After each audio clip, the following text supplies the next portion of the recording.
Now, Anacin, the tablets thousands of physicians and dentists recommend for fast relief of pain of headache, neuritis, neuralgia, and Bicidol Mints, that quickly rid stomach of gastric distress, present Our Miss Brooks, starring Eve Arden.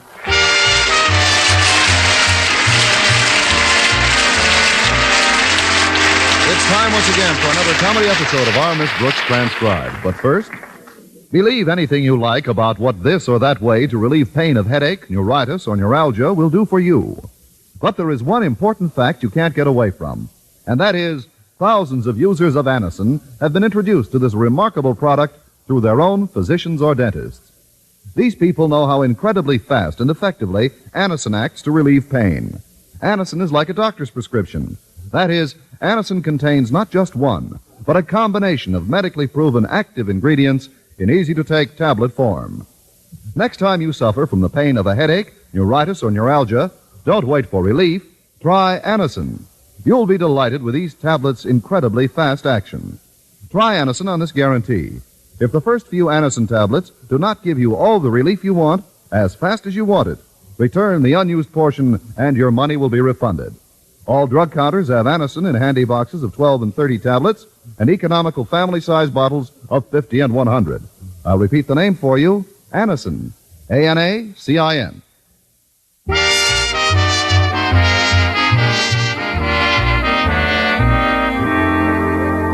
Well, if persistence alone can earn a high grade, you've got to give our Miss Brooks, who teaches English at Madison High School, an A for effort. It's taken almost 6 years, but this weekend she arranged to have Mr. Boynton, Madison's shy biology teacher, all to herself. Yes, indeed. This time I absolutely put my foot down. It was just Mr. Boynton and me and 500 delegates to the teachers' convention. You see, over the past weekend, a special meeting was held in Evanston to help celebrate American Education Week. I had persuaded Mr. Conklin, our beloved principal, to send me, along with Mr. Boynton, as Madison's representatives. And Friday morning, my landlady came into my bedroom just as I finished packing for the trip. You know, Connie, it looks just like cowhide. I know, I haven't put on my makeup yet. Oh, you mean the valise. It is nice, isn't it? I borrowed it from Mrs. Rapp down the street. Have you got everything packed, Connie? I think so. Let's see. The nightie Harriet Conklin loaned me is in, and Mrs. Conklin's negligee, that's in. Your nylon stockings are in. Yes, I've got my things all packed. Good. And just wait till you see the new suit I'm wearing for the occasion. Of course, I won't be able to put that on until 5:15 today. Why not, Connie? Tilly Eberhardt doesn't get home from work until then. You're terribly excited about this weekend trip, aren't you, dear? Oh, of course, Mrs. Davis. This is quite an important convention. I'll get an opportunity to exchange ideas and opinions with other people in my line of work. I'll get an opportunity to see what's being accomplished at other schools. What else will you get, Connie? I'll get all my expenses paid and a whack at Mr. Boynton. That will be nice. You and Mr. Boynton seeing strange places and strange faces together. The strange places are all right, but the strange faces can go to the races. There's one thing that puzzles me, Connie. Knowing your relationship with Mr. Conklin, how did he happen to choose you as a delegate? Well, it's very simple, Mrs. Davis. Remember 2 weeks ago, Mr. Conklin got himself a new gray flannel suit? Yes, indeed. His wife Martha told me he spent a small fortune on it. I'm glad it was a small fortune. I spilled a small bottle of ink on it Monday. You didn't. He now has gray flannel pants and a very sporty blue jacket. Anyway, on Tuesday, he left his wristwatch on his desk, and I accidentally brushed it to the floor while I was picking up some papers. Then when I bent down to get it, I broke the crystal. But a crystal is easily repaired. Not when you break it by putting your heel through the back of the watch. But, Connie, I don't understand. Why did Mr. Conklin pick you for the convention this weekend? Well, I was just getting to that, Mrs. Davis. You see, Mr. Conklin's buying a new pair of glasses this morning, and he wants to give them a 3-day head start.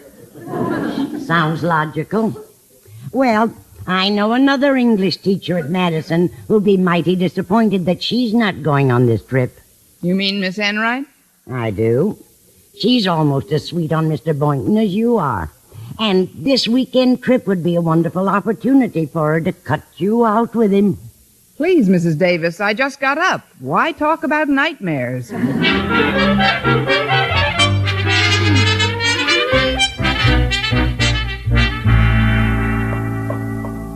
No more pencils, no more books, no more... Wait for me, Miss Brooks. Well, Walter Denton, why didn't you pick me up this morning?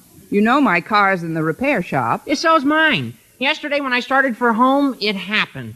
What happened? As soon as I stepped on the starter, the exhaust pipe blew the rest of the car into Hirsch's Meat Market. Oh, that's awful, Walter. Yeah, anyway, I'm glad I caught you before you dropped into Mr. Boynton's biology lab. What made you think I was going to drop into the biology lab? Yo, please, Miss Brooks, it's too early in the morning for quips. Yeah, what I meant was I thought I could save you from a big disappointment. Oh, that's all right. I'm used to him by now.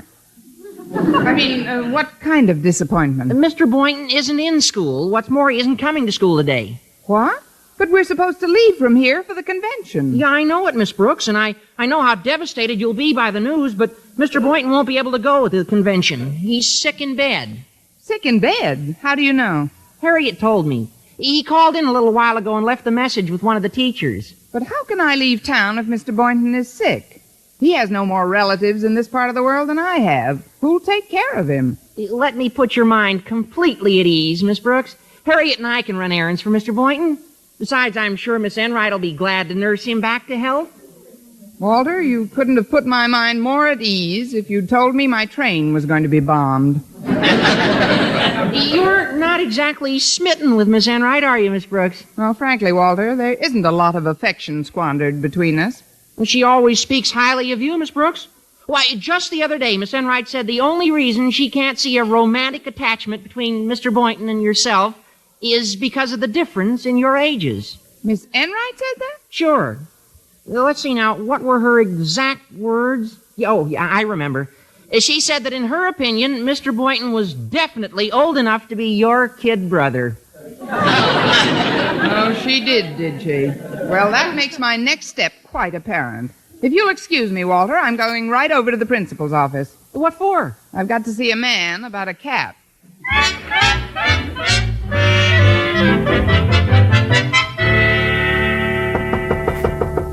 Come in. Good morning, Mr. Conklin. Don't come any closer, Miss Brooks. But, sir, If you take one more step, I'll call for help. What in the world are you talking about, Mr. Conklin? I've got my new glasses on, Miss Brooks, and I mean to protect them with my life. Mr. Conklin, your glasses are reposing firmly on your nose, and I'm nowhere near you. That is how it always starts. You weren't near me when you spilled that ink on my flannel suit either, or when you smashed my watch, or last month when you dropped the typewriter on my toes, or last week when you closed the office door on my nose. Oh, I meant to ask you about that, Mr. Conklin. Was that door ever fixed? You will be pleased to know, I'm sure, that thanks to your valiant efforts, I have become one of the poorest accident insurance risks in this part of the state. I won't draw an easy breath until you're on the train this afternoon.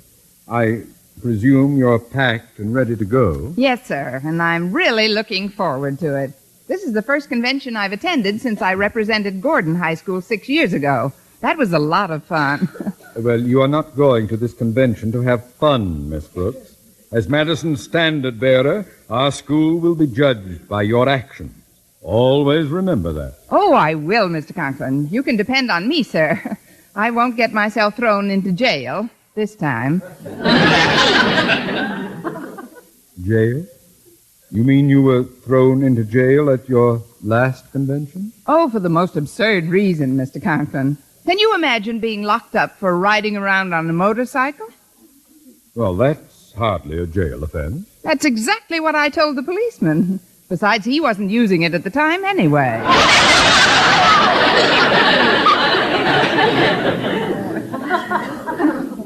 You took a policeman's motorcycle?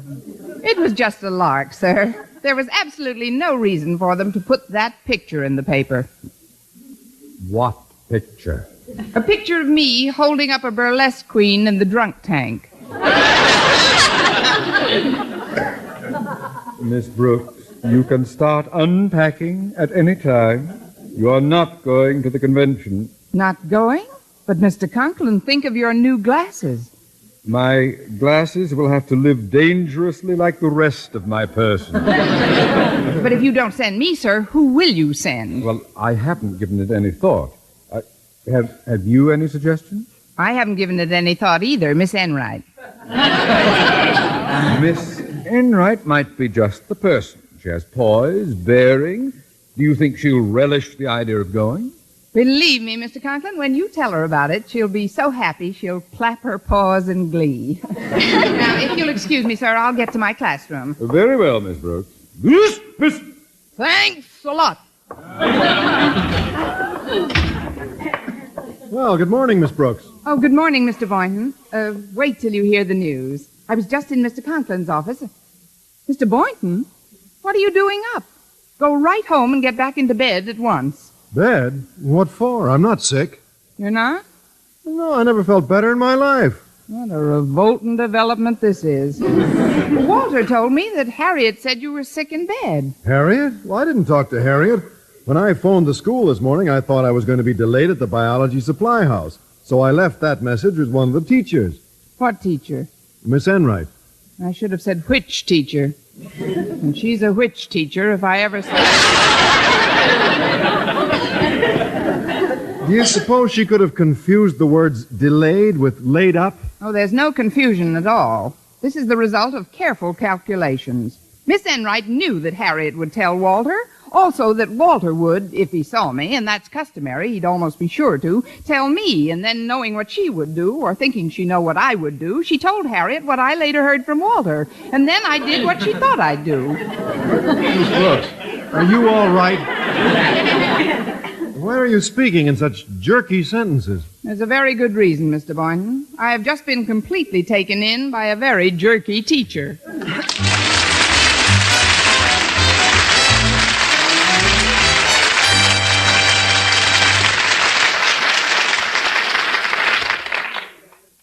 Friends, if you suffer from acid indigestion, I hope you didn't miss reading this wonderful news. A headline that says, New mints, medically proven, quickly rid stomach of gastric distress.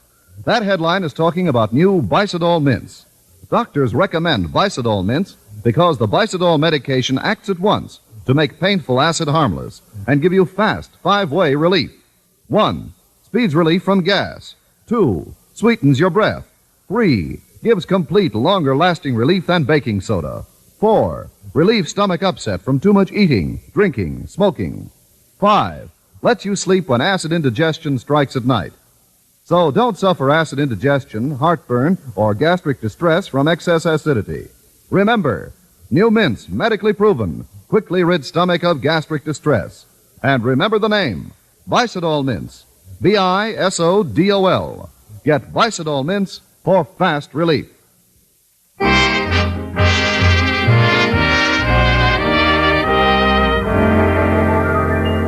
Well, when we sat down to lunch in the school cafeteria, I told Mr. Boynton that I suspected Miss Enright of deliberately saying he was ill so that I would withdraw and she could go in my place.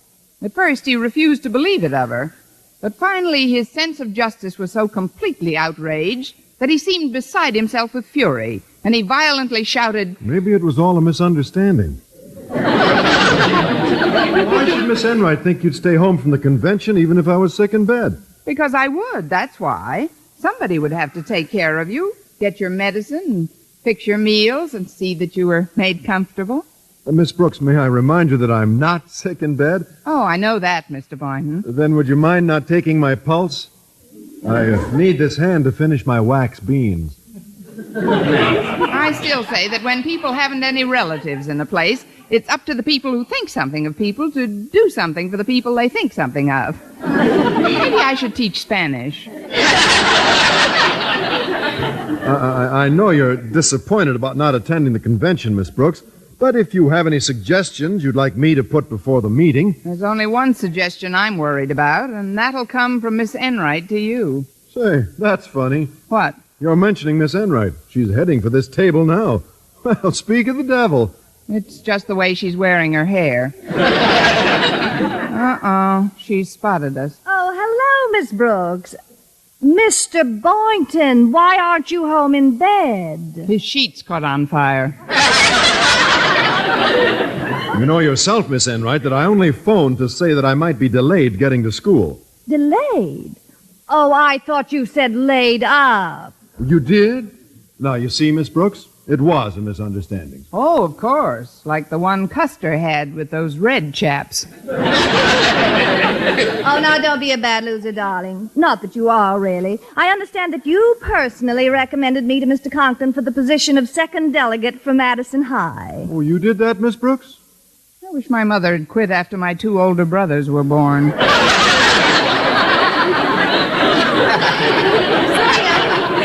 you mind if I join you at this table? The cafeteria is quite crowded now. Not as crowded as this table right now. Sit down, Miss Enright. Oh, I see you have your own sandwich. Now, can I get you some water or a napkin or something? Oh, go ahead, Diamond Jim. Bring her a toothpick, too. I'd love some water, please, Mr. Boynton. Oh, very well. I'll get some for all of us. Oh, I'm a great boy for water. He's a great boy for a lot of things. Well, you'll be happy to know, darling, that Mr. Conklin told me of my selection as second delegate early in the day. That's why I was able to get home during a free period, pack a valise, and put on my new fall traveling suit. Do you like it? It all depends how far you travel. Look, Miss Enright, we both know that your going to the convention is my fault, but we also know that my not going is your fault. Do I make myself clear? To me, yes. But I can't help wondering how much of you gets across to your pupils. Well, that's the wrong attitude, though, isn't it? Let's not spoil Mr. Boynton's luncheon with a lot of female bickering. You're right, Miss Enright. I might as well be a good sport about it. All's fair in you-know-what in war, I guess. Well, here we are, ladies. Here's some good old H2O. Greatest thing since water. Sit down, Mr. Boynton. Oh, I brought some coffee for us, too. Oh, that was very considerate, Mr. Boynton. Tell me, do you think this suit I'm wearing is all right for our train trip today? Oh, yes, Miss Enright. It looks fine. It's a very provocative shade of green. Don't you think so, Miss Brooks? In my present mood, it's puzzling. I can't tell where her suit leaves off and my face begins. Actually, Miss Enright, it is an interesting shade of green. Who knows? You may blend in with your Pullman chair so well, Mr. Boynton won't be able to find you. Is that what you call being a good sport, Miss Brooks? Sorry. Let's be gay, shall we? Drink up, Mr. Boynton. We'll knock that water cooler silly. I've had plenty, thanks. I'm working on this beef stew right now. If you ladies will excuse me, I'm not much for conversation while I'm eating. Of course, Mr. Boynton. Bon voyage. Tell me, Miss Enright, what other clothes are you taking on the trip? Oh, just my 2 good dresses. As a matter of fact, they're the only 2 I'd wear out of the house. But I thought you had quite an extensive wardrobe. Oh, yes, I did. But I gave loads of last year's stuff to charity. I feel the poor have to live, too. What a liberal viewpoint. I'm sorry, Miss Enright. I'd really like to let bygones be bygones. I'm going to get myself a little dessert now. May I bring you something? Well, I could do with a piece of pie. Oh, I'd be happy to do you with a piece of pie. I'll pick out something real nice. Hey, where are you going, Miss Brooks? Can I get something for you? You keep bucking that beef. You're only yards away from a first down. I'll be back in a jiffy. Oh, don't make it anything too rich, darling. Leave it to me, darling. I'll fix you up fine. Hi, Miss Brooks. I was happy to see that Mr. Boynton wasn't sick enough to miss school today. He's not sick at all, Harriet. It was just a plot to get me to volunteer to stay home so Miss Enright could go to the convention in my place. I suggested her to Mr. Conklin myself. And he took your suggestion? Hook, line, and stinker. But I've got an idea that may still turn the tables. I'm going to get Miss Enright a nice piece of pie. A piece of pie? Because she played a dirty trick on you? Exactly. Let's see now. What goes poorest with a green dress? With a green... Oh, Oh, I get it. Miss Brooks, you're going to present Miss Enright with the pie, but in several places. Why, Harriet Conklin, what an outrageous thought. I'll just take this coconut cream pie, I believe. How about taking this piece, too? Both of them? Sure. Then you can lose your balance easier. And as you let her have it, you can sing White Christmas. You have an extremely poetic mind. Oh, Harriet, there's no one at this counter to punch my food check. Will you please get it done for me? I'll pick it up on my way out. Oh, sure, Miss Brooks. You go right ahead. Thanks, dear. Don't mention it. Happy landing on. I hope I wasn't too long. I brought some pie back for both of you. Oh, that was very thoughtful, Miss Brooks. Oh, looks delicious. Oh, yes, it does. I'll pass Mr. Boynton's piece over to him, Miss Brooks. Oh, I think I can manage. Oh, come on. Let me have it. Well, if you insist.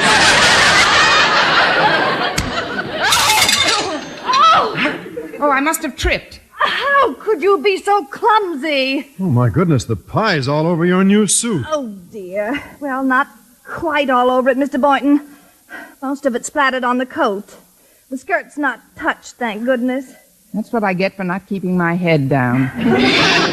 I'll just dip a napkin in this water. Maybe we can get some of that goo off your coat. Oh, good. Oh, here, let me try. Now watch out for the coffee cup. Oh! Oh, no! All over my skirt. That's what I call teamwork.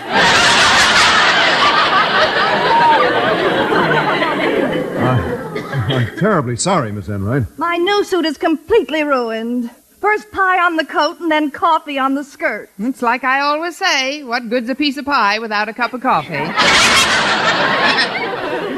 Your alleged humor leaves me cold at this point, Miss Brooks. It's a good thing I had the foresight to pack my other dresses and leave them in my gym locker. No, it is indeed, Miss Enright. You'd hardly have time to get new clothes this afternoon. The train leaves at 5:45. Well, accidents will happen. I apologize again, Miss Enright. And now, if you'll both excuse me, I've got to practice a bit. Practice? Yes, my work on the parallel bars has been very vertical.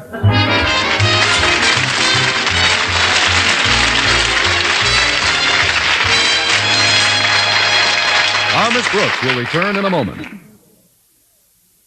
Yes, you can help keep America beautiful. You can, with scarcely any effort at all, join the growing ranks of Americans who are making clean streets and highways their own business.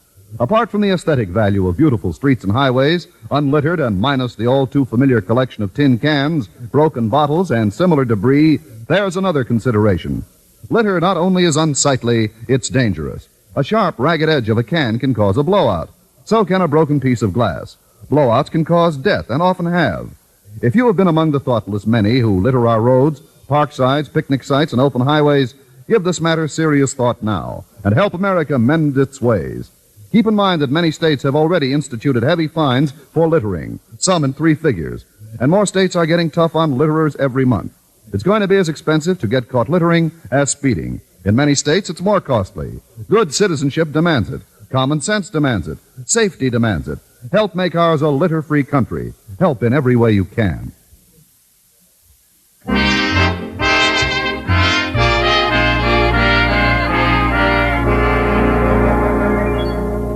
Well, at lunch I had done my best to prevent Miss Enright from attending the teachers' convention with Mr. Boynton. However, to my disappointment, I discovered one ruined dress doesn't mean a missed convention. At least not when die-hard Daisy happened to have the rest of her clothes packed and waiting in her gym locker. Later that afternoon, I received an urgent request to report to our principal's office. You sent for me, Mr. Conklin? Yes, Miss Brooks, I did. I have just spoken with Miss Enright. She, it appears, was foolhardy enough to have lunch with you. We did share the same table, but... Fortunately, she escaped without any serious bodily injury. However, she has been forced to withdraw as Madison's second delegate to the Teachers' Convention in Evanston. You mean she's not able to go? Miss Brooks, when Miss Enright informed me that you had peppered her garments with a slab of coconut cream pie, it didn't surprise me in the least. But there's one thing that does puzzle me. What's that, Mr. Conklin? Well, if it isn't revealing too much of a trade secret, Miss Brooks, would you kindly tell me how you managed to plop a second piece of cream pie on the dresses packed inside her valise which was inside her locker. I guess when I get clumsy, I just go hog wild. Well, until they infringe upon school operations, personal rivalries on the faculty are not my concern. However, there are 2 train tickets available for this trip. I know it. Yes, sir. 2 tickets. And there are 2 delegates expected to the convention. That's right. 2 delegates expected. 2 of them. As you know, Mr. Boynton is one of the delegates. All we need now is another one. You're right, Mr. Conklin. You're so right. You're the rightest thing since the Wright brothers. Just 1 more delegate's all we need. Yeah, Miss Brooks. Yes, Mr. Conklin? Get off my desk. You're not going. I have just made my selection for delegate number 2. Who? Me. You? None other. Not only will the trip do me a world of good, it will reflect prestige and credit upon Madison High as well. However, I don't want you to feel completely out of things, Miss Brooks. So? So I want you to type up these notes for me. They contain some remarks I will make to the convention. Now, toddle along, Miss Brooks. Yes, sir. Oh, Mr. Conklin? Yes? I realize it's quite late, but how would you like to be my guest for a little lunch?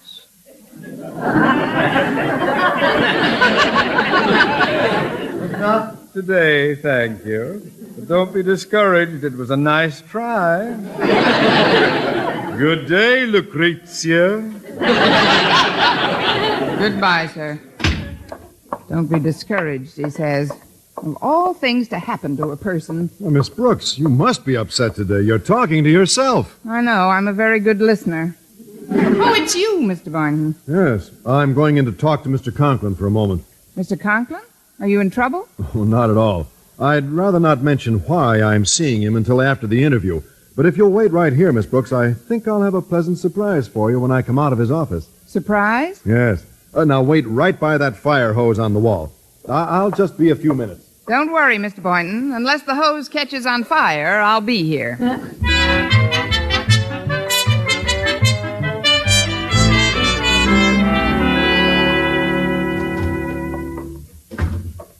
Oh, I'm glad you waited for me, Miss Brooks. This hose is doubled over exactly 62 and a half times. Now, what's the surprise? Well, I knew how anxious you were to make this trip to Evanston, so when Miss Enright withdrew, I determined to prevail upon Mr. Conklin to let you go as originally planned. But there are only 2 tickets available, and Mr. Conklin's using one of them himself. I know that, Miss Brooks, but you're going anyhow. I am? Yes, I turned my ticket back to Mr. Conklin. What? Of course, he was a little timorous at first, but when I pointed out how helpful you could be to him, taking notes and typing and whatnot, he agreed to have you accompany him to the convention. But what about you, Mr. Boynton? Oh, don't worry about me. I'll be busy as a bee over the weekend. I'll probably go on a shopping tour with Miss Enright. You really must excuse me, Mr. Boynton. This is the only traveling dress I own, and I've got to fix it up right away. Fix it up? What's wrong with it? That's obvious. It hasn't any coconut cream pie on it.